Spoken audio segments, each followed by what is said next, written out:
We in the last video we discussed about that what we exactly we manage in the Revenue Cloud. Now we in this video we are going to discuss about the milestones of a Revenue Cloud, because why it is important, we need to know that thing. Okay, we need to know that things how the Revenue Cloud evolved. Okay, so it's a start from the 2015, in a back 2015, when a Steelbrick introduces the CPQ. Okay, so Revenue Cloud is exactly evolved from we can say that Revenue Cloud is an upgraded version of a CPQ. Okay, so in 2015, Steelbrick is a company which introduced the CPQ. After that, the Salesforce purchased it. Okay, and later on 2018, Salesforce introduced in the CPQ billing management. In the same CPQ, there is a part of billing management. Salesforce introduced that.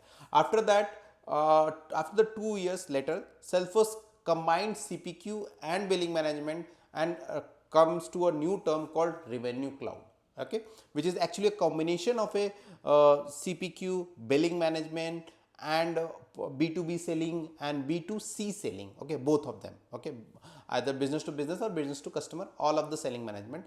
And later on, this Revenue Cloud is converted into the Agentforce RLM, which is a Revenue Lifecycle Management.